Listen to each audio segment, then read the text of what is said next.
Hey everyone, what's going on? Welcome to another episode of Hockey on the Spot with Brandon Marenfeld. I'm Brandon Marenfeld. Thank you for joining me today. This is episode 101 of Hockey on the Spot. Excuse me. And for today, we actually had a pretty active Sunday yesterday. 7 games, which is a lot for a Sunday. Normally there aren't that many games on Sundays, but we had 7 yesterday, and quite a few updates actually. So let's get through this right now. Starting with the Anaheim Ducks placing forward David Steckel on waivers. To be very honest, and I'm ashamed to say this, I did not know he was still on the Ducks. I could have sworn that he was on the Minnesota Wild. But it is what it is. So they placed him on waivers. Whatever. Erie Otters forward Connor McDavid is just tearing it up right now, recording his 100th career Ontario Hockey League point in just 82 games. McDavid hit the milestone with a 7-1 victory against the Sarnia Sting. Him and the Erie Otters, they're just tearing it up right now. So, man, you gotta give a lot of credit to the Erie Otters right now. New York Islanders forward Thomas Vanek missed last night's game versus the Montreal Canadiens as he has nursed an upper body injury.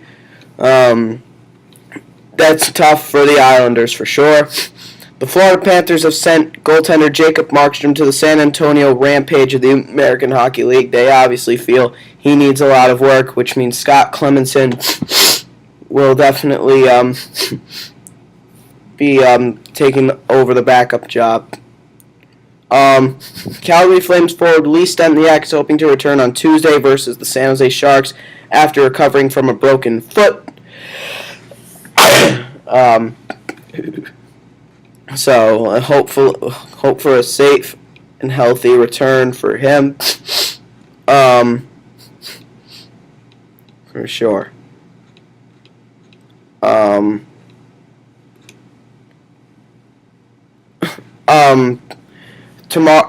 For today, Tampa Bay Lightning forward Ryan Malone will play his 600th NHL game as they visit the Boston Bruins. That'll happen today. And those are all the updates. I thought there were more, but no, I guess not. Everything else is just milestones pretty much, and we're going to talk about that in a second here. So let's get to the games now, shall we? Starting with the New York Islanders and the Montreal Canadiens. Congratulations to the Montreal Canadiens. Not only did they win the game by a final score of 4-2, but Montreal Canadiens coach Michel Therrien gets his 250th career NHL win. Congratulations to him. Once again, the Islanders without Thomas Vanek for this game, and that really hurt him. Montreal goals being scored by Brendan Gallagher, his 8th of the year, assisted by Alex Galchenyuk and Lars Eller. And then after the Islanders tied it up, Lars Eller would get himself a power play goal, his 6th of the year, assisted by Alex Galchenyuk and PK Subban. Then Michael Bournival would get his 5th of the year on the power play with 56 seconds to go in the second period, assisted by Rafael Diaz and Thomas Plekanec. That would be the game-winning goal. And then Alex Galchenyuk would get his 3rd goal of the season, assisted by Lars Eller and Brendan Gallagher. So that line doing nearly all the damage in this game. They were just fantastic. Alex Galchenyuk was probably the best player. A goal and 2 assists, 3 points. Lars Eller also had a goal and 2 assists, 3 points. The difference between the two was the shots. We'll talk about that in a second. Brendan Gallagher also a goal and an assist, 2 points. But man, what a game for the Montreal Canadiens. Again, the difference between Galchenyuk and Eller was the shots. Galchenyuk had 6 shots on goal to lead both the team and the game. Max Pacioretty was second with 5. Lars Eller only had 1 shot on goal. So that was the major difference. As far as block shots are concerned, Rafael Diaz led the team with 4. Carey Price, very good performance for him. 24 saves on 26 shots and 923 save percentage. So congratulations to him and the Habs, and again, Michel Therrien. For the New York Islanders, both of their goals in the game coming on the power play. The first one by Pierre-Marc Bouchard, his third of the year, assisted by John Tavares. And then Brock Nelson would score the second one in the third period. That would be his second goal of the season and second of his career, assisted by John Tavares and Franz Nielsen. So 2 assists on the night for John Tavares. Penalty minutes, Matt Carkner took a 10-minute misconduct at the end of the game. Therefore, he had 10 minutes in penalties to lead the team. Thomas Hickey was second with 6. Not too many shots on goal for the Islanders. The leading shooter was Pierre-Marc Bouchard with 4. So, nothing that crazy. Kevin Poulin got the start in goal for the Islanders, and the Islanders' goaltending just continues to just be unreliable. Both Evgeny Nabokov and Kevin Poulin, who is the surefire backup. There's no doubt about that, but it's not helping. 27 saves and 31 shots, and .871 save percentage. Not a good night whatsoever for the Islanders and Kevin Poulin. Congrats to Michel Therrien and the Montreal Canadiens. Next, we have the Nashville Predators and the New Jersey Devils in New Jersey. This is a major milestone night right here. The Devils coming up with a huge win by a final score of 5-0. And we have a couple of milestones in this game. Jaromir Jagr gets his 1700th career NHL point and becomes the first European player and only the 8th player in NHL history to reach 1700 points, which is unbelievable. Not only that, but New Jersey Devils goaltender Martin Brodeur recorded his second straight shutout and 123rd of his career, which is still an NHL record. So for the New Jersey Devils, after failing to score a goal in 2 straight games, they now fail to give up a goal. And they now fail to give up a goal in 2 straight games, which is great. Really great, actually. But Jaromir Jagr, 2 points in the game, 1700th and 1701st. And let's talk about it. Oh yes, and there was another milestone in this game of note. Jaromir Jagr now has 120 game-winning goals and is one behind Detroit Red Wings legend Gordie Howe for the all-time NHL record. Jaromir Jagr would score the first goal of the game just a minute 30 into the game, and that would be the game winner. It would be his 5th of the year, assisted by Peter Harold, his first assist of the year, and Andy Green. So 3 milestones for Jaromir Jagr in one night. That was also Peter Harold's first point of the season. But 3 milestones for Jaromir Jagr in one night. It's unbelievable. And the Devils just built off that. Cam Janssen, of all players. It's just his second game, and now he gets his third game. He gets his second goal of the season. He's had 2 goals in a season, assisted by Ryan Carter and Marek Zidlicky. But for Cam Janssen, the first time in his NHL career in which he's had more than 1 goal in a season. He's never had more than 4 points in a season either. So Cam Janssen, the native of St. Louis, Missouri, trying to score a little bit more and stop taking stupid penalties while still being the enforcer they need him to be. So, good work by Cam Janssen. Next, Marek Zidlicky would get his second of the year on the power play, assisted by Eric Gelinas and Adam Henrique. Then Travis Zajac would get his second of the year, assisted by Jaromir Jagr and Dinas Zubers. That would be point number 1701, his 8th assist of the season. So Jagr having a solid, what could be final season. And with under a minute to go in the game, then Matthias Tedenby would get his first of the season, assisted by Andrei Loktionov and Steve Bernier. He hadn't scored a goal in a while, as a matter of fact. After a very good rookie season in 2010-2011, he's really struggled to really stay in the lineup. He only played 4 games last season, only had 1 assist. And for Tedenby, that is his first goal since December 8th of 2011 against the Ottawa Senators at home. So Tedenby, that's great for him to get up on the board there. Marty Brodeur getting the start, and he only faced 15 shots, but he made all 15 saves. So Nashville, not an offensive team by any means, and to go up against a defensive team like the Devils, they're not going to be getting that many shots. Marek Zidlitsky and Jaromir Jagr each with a goal and an assist in the game. That's 2 points.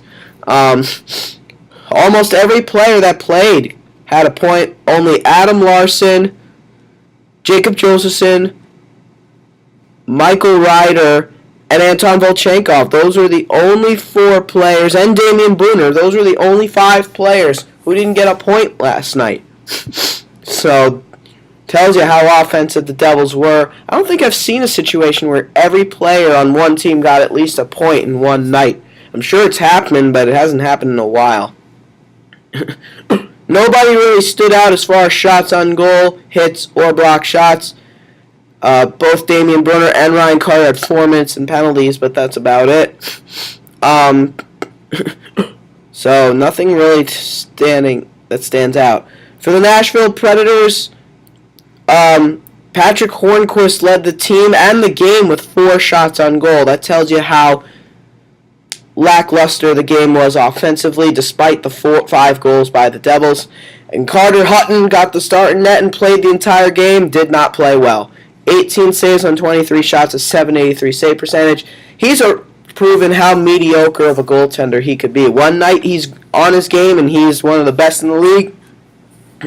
Another night he's just having games like this. Nashville, I believe, will be getting Pekka Rinne back real soon, so they'll be waiting for that one for sure. Sure, they're excited about that. They want to get their team in shape here, and they want to get to where they want to be. So, again, congratulations to the New Jersey Devils. Congrats to Marty Brodeur on his shutout, and congrats, most of all, to Jaromir Jagr on his accomplishments. Surefire Hall of Famer. Congrats to the New Jersey Devils. Next, we have the Florida Panthers and the New York Rangers at Madison Square Garden. First time since that game against the St. Louis Blues, in which the Rangers have given up more than 2 goals in a game. They gave up 3. However, this time they managed to get the win even still. One of their tougher games of the season for sure, against one of the worst teams in the NHL, but they still managed to pull away with the victory by a final score of 4-3. Congratulations to them. New York Ranger goals being scored by J.T. Miller, his first of the season and third of his NHL career. He had those 2 goals against the New York Islanders last season, in that both those goals in one game, and he hadn't scored a goal since. That came on February 7th of 2013 at home against the Islanders. He had 2 goals and hadn't had a goal since. So, big accomplishment for J.T. Miller, his first of the year, assisted by Chris Kreider and Ryan McDonough. Then, after the Panthers took a 2-1 lead, Derek Dorsett scored a beauty for his second of the year and first at Madison Square Garden, assisted by Brian Boyle and Michael Del Zotto. Then 46 seconds into the third period, Brad Richards would get his 6th of the year, assisted by Carl Hagelin. And then on the power play, Mats Zuccarello pops in his 2nd of the year, assisted by Brad Richards and Derek Stepan. Zuccarello has been a playmaking machine this year for the Rangers. He's, again, only his 2nd goal of the season, though. But he has 7 assists on the year, so he's on pace to setting a career high here. But that's what he is. He's a playmaker. He'll definitely get more assists than goals, but he gets the game winner there on the power play. As the Panthers would go on to score 1 more. Brad Richards, the only multi-point performer for the Rangers with a goal and an assist, 2 points. 4 penalty minutes for Chris Kreider, that led the team. In that regard, shots on goal, Matt Zuccarello led the team and the game with 5. And Brad Richards was 2nd on the team with 4. So, not too much in the way of other statistics. However, Derek Dorsett did have 3 takeaways in the game, which is a lot. So Derek Dorsett really had a great game. The team was, of course, without Taylor Pyatt for this game. He's still nursing an injury. He was nursing an injury. Dominic Moore also still out, but he's close, so he should be back soon. Henrik Lundqvist got the start, and now he is exactly .500. 24 saves on 27 shots and 89 save percentage. Not one of his better games, but he kept him in it when he had to, so congratulations to him. For the Florida Panthers, their goals coming from Alexander Barkov, his 4th of the year on the power play, assisted by Kris Versteeg and Tom Gilbert. Then Brian Campbell, who hadn't had a goal all season despite that big shot of his and being the quarterback on the power play. He hadn't had a goal all season despite that, but the 34-year-old popping in his first 2 goals of the season in this game. His first goal coming assisted by Tom Gilbert and Kris Versteeg. His second one assisted by Thomas Fleischmann and Nick Bjugstad. So, Brian Campbell was also the second star of the game. So 2 goals for him, 2 assists for Kris Versteeg, and 2 assists for Tom Gilbert. So 2 points for those 3 players. And Tom Gilbert, though, actually led the team with 4 shots on goal, while Erik Gudbranson led the team with 4 blocked shots. Tim Thomas got the start in net, and it wasn't one of his better nights. 25 saves on 29 shots and .862 save percentage.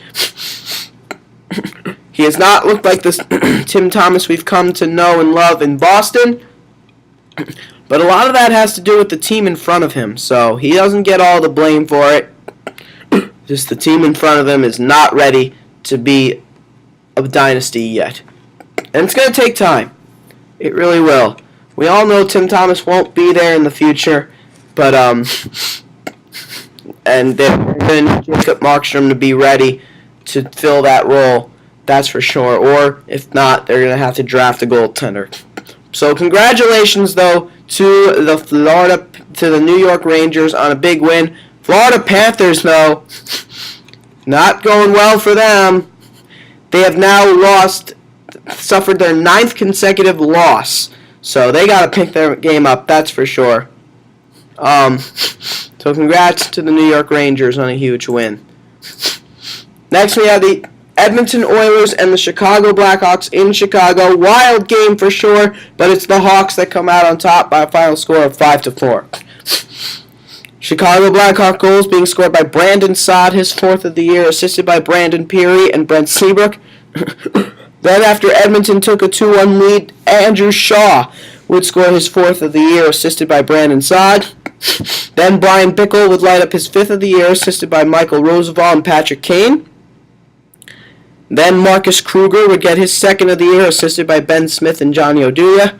And then Duncan Keith would score his 1st of the year on the power play, assisted by Brent Seabrook and Patrick Sharp. Congrats to Duncan Keith finally getting his 1st of the year.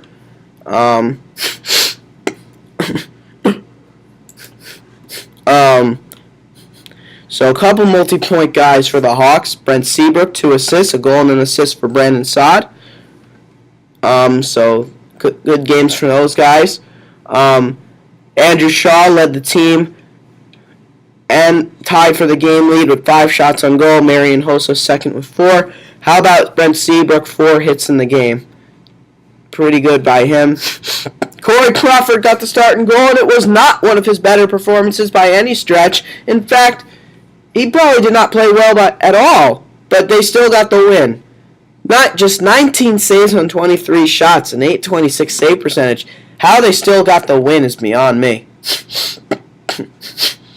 For the Edmonton Oilers, their goals being scored by Ryan Nugent-Hopkins, his 5th of the year, assisted by David Perron and Philip Larson. Then Nail Yakupov would light up his 2nd of the year on the power play, assisted by Philip Larson and Jordan Eberle. He's got to be feeling good about that one. Then David Perron would get a power play goal of his own, his 4th of the year, assisted by Taylor Hall and Philip Larson.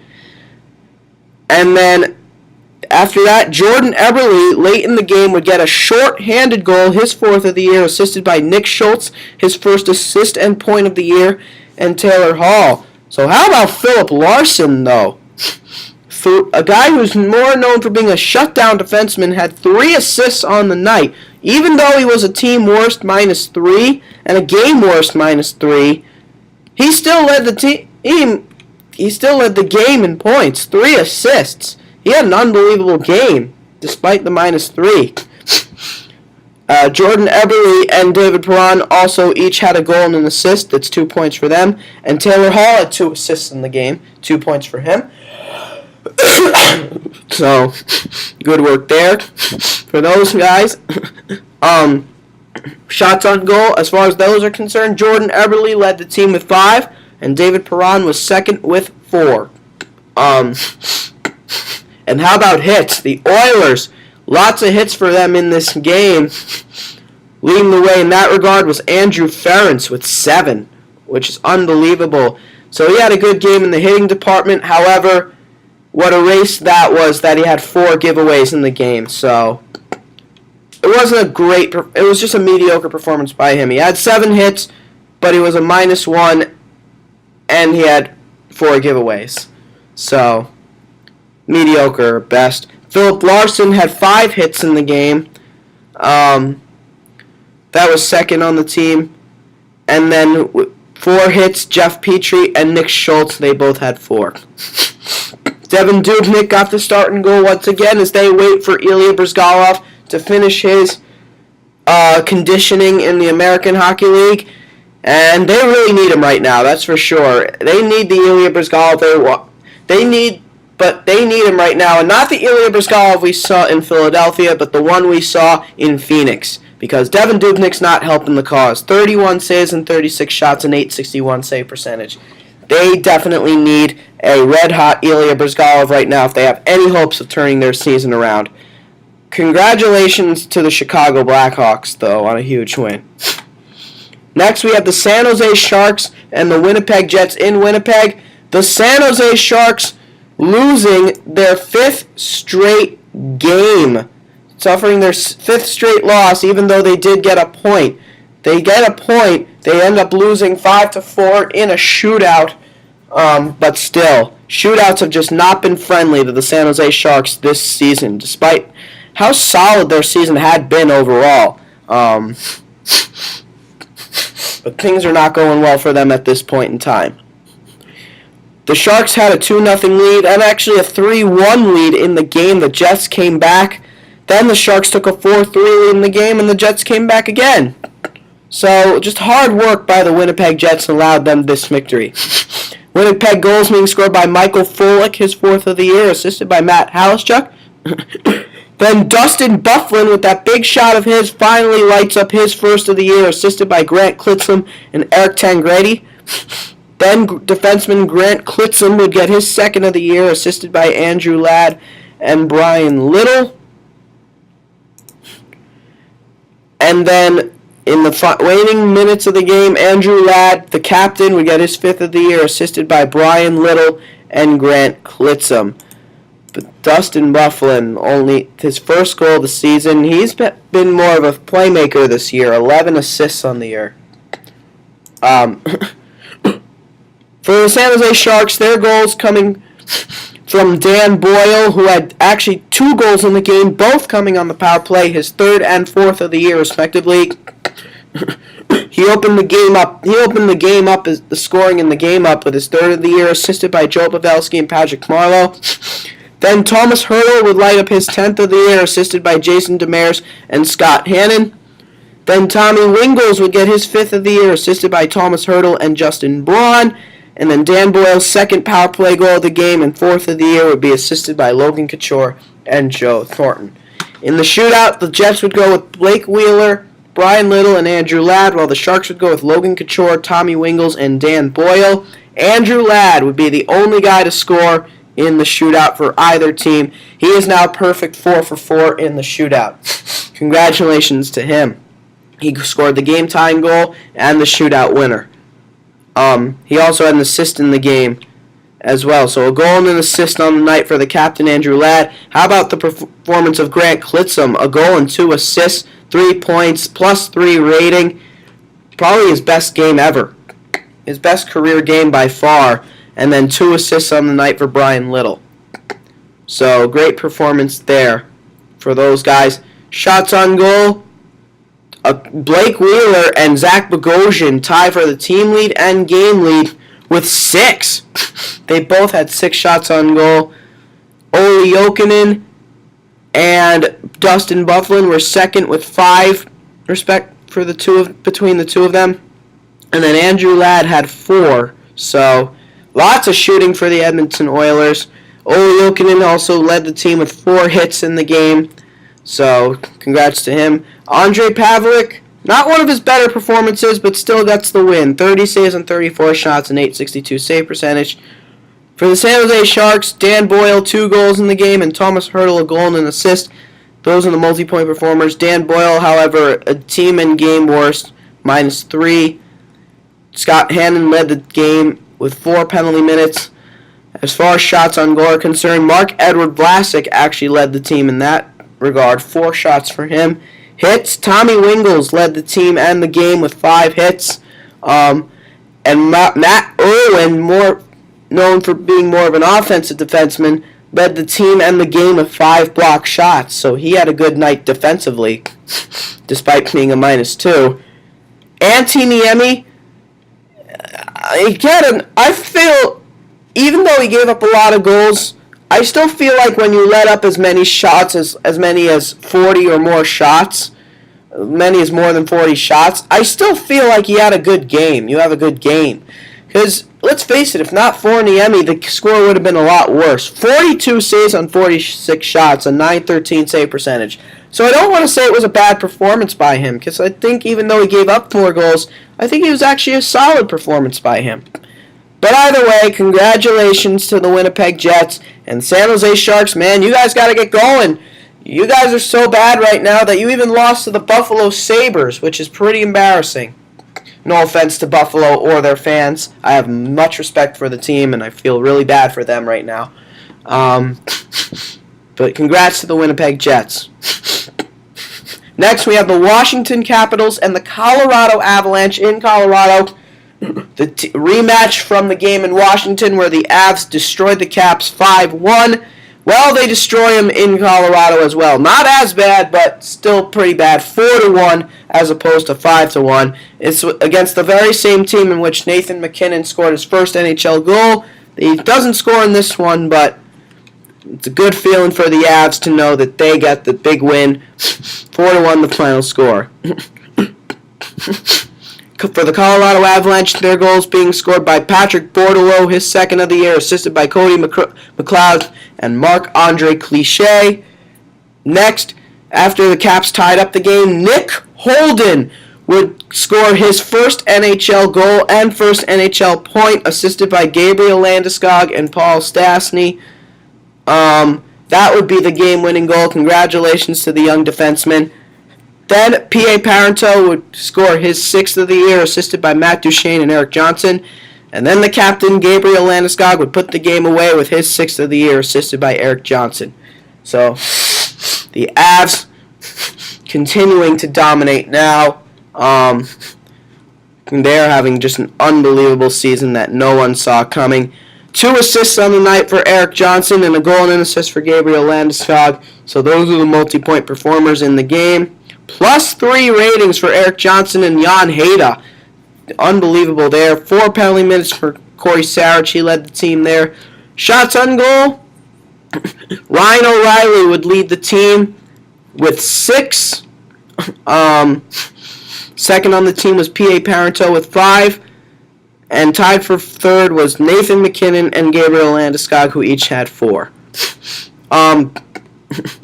Jan Hejda, 4 block shots in the game that led the team in that respect. 3 giveaways. Matt Duchene, despite the assist, +1 and 2 shots on goal and 1 block shot. I'd say it was a mediocre game for him. I mean, he was 33% in the face-off dot. He led the team with 3 giveaways, which is not good at all. However, he also led the team with 4 takeaways. So, that also led the game. So, a really interesting game for Matt Duchene. However, no player on the ice played better than the goaltender, Semyon Varlamov, who now improves to 9-2-0. He made 33 saves on 34 shots and 971 save percentage. Unbelievable performance once again by Semyon Varlamov. I believe the Avs are now. I want to say the Avs are now 14-2-0 or something like that. Because of this win, they're just enjoying a fabulous season. Congratulations to them. For the Washington Capitals, their only goal of the game being scored by Joel Ward, his 8th of the year, assisted by Mikhail Grabovski. Joel Ward, he's actually on pace to having a career year if he keeps up what he's doing. This has been his best year as a Washington Capital, without a doubt.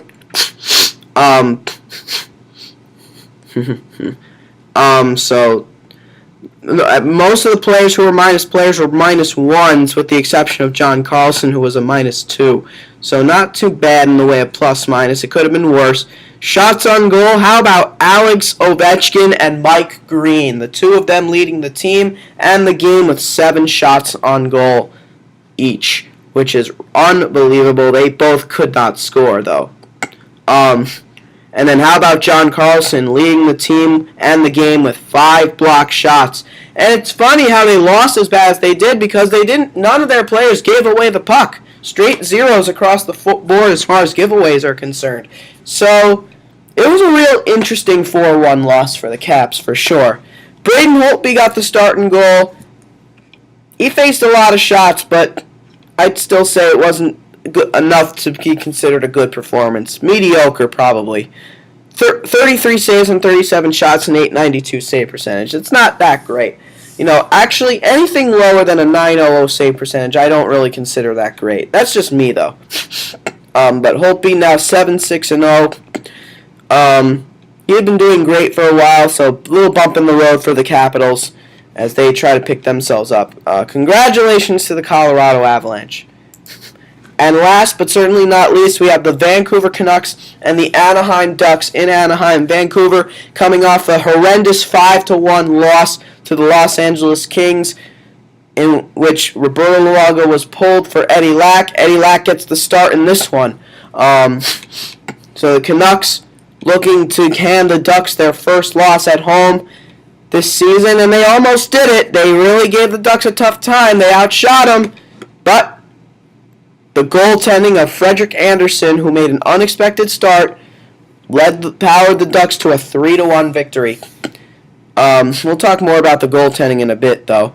The Ducks now 8-0-0 at home. That's the best record at home by any team. They just have the best record in the NHL, period. Not a lot of penalties in the game for new division rivals, which is a surprise. After a scoreless first period for the Anaheim Ducks, Corey Perry would score an interesting heading goal from his head. He batted the puck down with his head and shot it in with his stick. Unbelievable right there. That would be Perry's 11th of the year, assisted by Francois Beauchemin.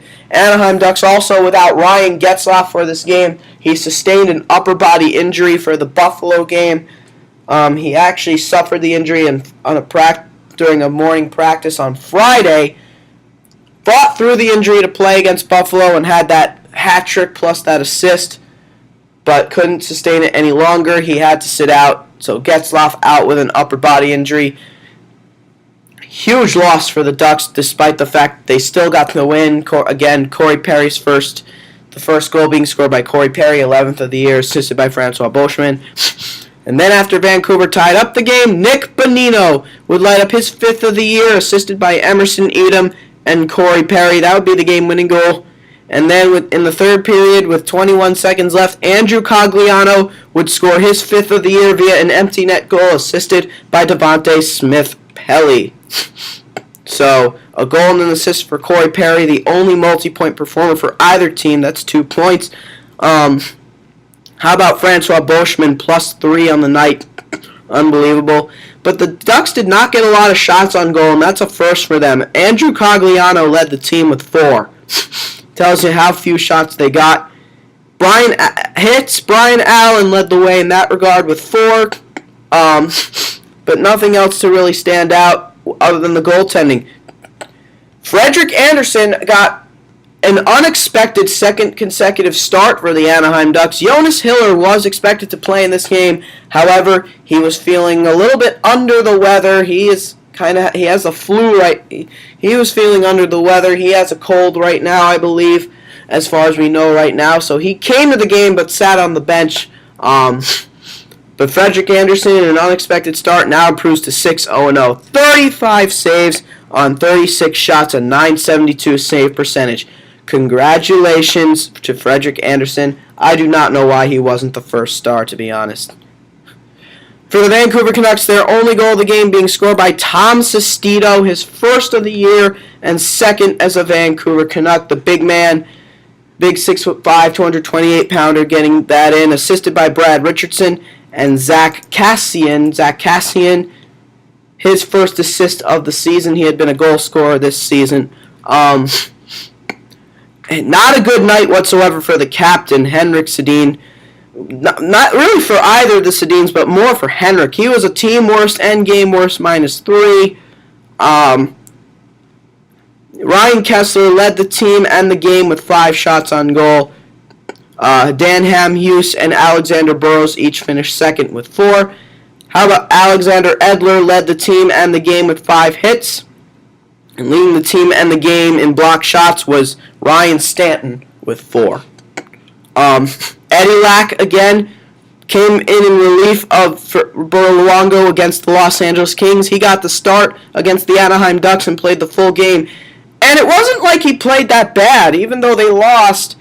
He actually played really good, even though he faced so few shots. It was one of those games where the goaltender on the losing side plays well. 20 saves on 22 shots, a .909 save percentage for Eddie Lack. So a good performance by him. Just the team in front of him could not get by Frederik Andersen. So anyway, congratulations to the Anaheim Ducks on a huge win. They now go back out to the Eastern Conference for a 4-game road trip. So they'll be away from Honda Center a little bit longer. So they'll have to hold on. Congrats to the Anaheim Ducks, again, who now are on a 5-game winning streak and are now 8-0-0 at home. Congratulations. And that is it for all the games, and now only one thing left to do. This day in hockey history from November 11th. November 11th, 1926 was the day that Canadian native Harry Lumley was born. A Vezina Trophy winner in 1954, Harry Lumley won the Stanley Cup in 1950 as a goaltender of the Detroit Red Wings. In the year 1980, Harry Lumley was introduced to the NHL's Hockey Hall of Fame. In his career, he recorded 71 shutouts in the regular season and 7 shutouts in the playoffs. Just a tremendous honor for a great goaltender. And that is your historic moment for today. And that'll do it for episode 101 of Hockey on the Spot. Thank you guys for joining me today. This has been Hockey on the Spot with Brandon Barenfeld. I'm Brandon Barenfeld. I will see you guys again tomorrow. Thank you and have a great day.